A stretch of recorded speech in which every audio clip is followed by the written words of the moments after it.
Bila kita sebut tentang susu, Anda pasti terbayangkan tentang susu Dumex, Dice Lady, susu F-Venen, susu Tek Taik Teiko, dan bermacam-macam lagi susu yang berada di atas muka bumi ini. Maaf, ini bukan iklan susu. Apa yang saya hendak ceritakan ini tidak ada kena-mengena dengan susu-susu itu tadi. Kali ini saya mau ceritakan tentang hantu susu. Jika Anda adalah penduduk Malaysia, tetapi Anda tidak tahu tentang hantu susu, lebih baik Anda keluar sahaja dari negara Malaysia. Jika benar Anda penduduk Malaysia, pastinya Anda tahu dan kenal hantu susu. Ini karena kisah hantu susu ini pernah menggemparkan seluruh penduduk Malaysia pada zaman dahulu kala. Hantu susu ialah sejenis spesies hantu yang paling kejam dan tidak berguna. Beliau akan mengganggu sesiapa sahaja. Beliau tidak memilih mangsanya. Tidak kira sama ada golongan B40 atau T20, pasti diganggunya.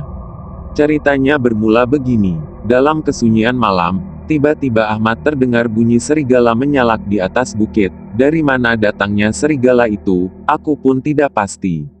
Ini karena di dalam negara Malaysia tidak pernah ada binatang yang bernama serigala. Apa yang beliau mahu? Menyalak di tengah-tengah malam. Tidak tahukah beliau orang mahu tidur? Sudahlah aku hendak bangun awal pagi esok. Karena aku mahu motong getah, Ahmad berkata di dalam hatinya.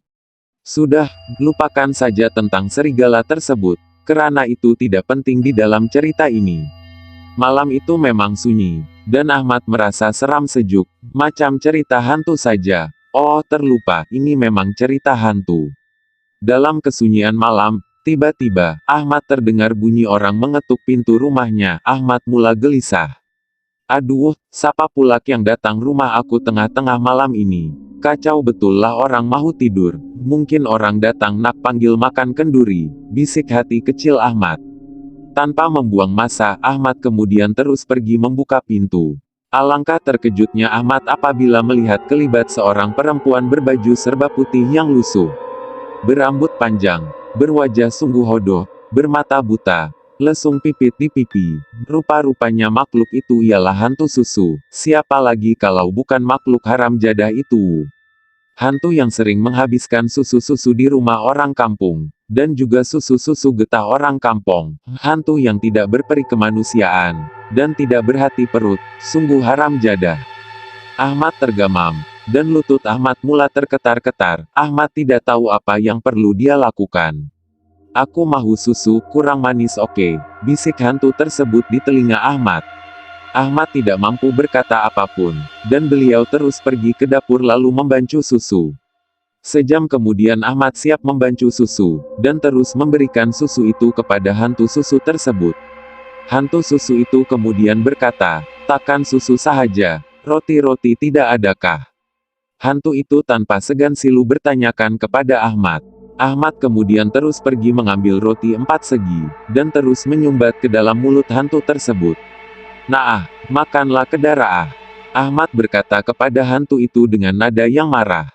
Sejam kemudian hantu itu selesai mentek ke darah, dan terus berlalu tanpa mengucapkan terima kasih. Pada keesokan harinya hantu itu datang lagi ke rumah Ahmad, tetapi kali ini Ahmad sudah standby parang yang baru beliau asah petang tadi. Hantu tersebut meminta susu lagi kepadanya.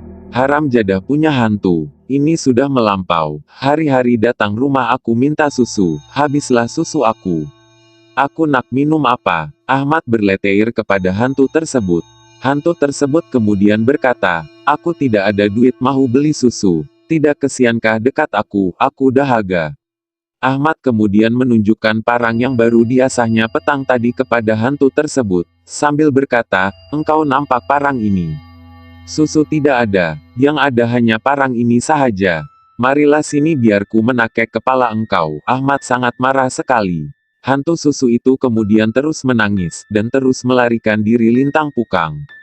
Sejak dari peristiwa itu, hantu susu tersebut tidak datang lagi ke rumah Ahmad dan susu.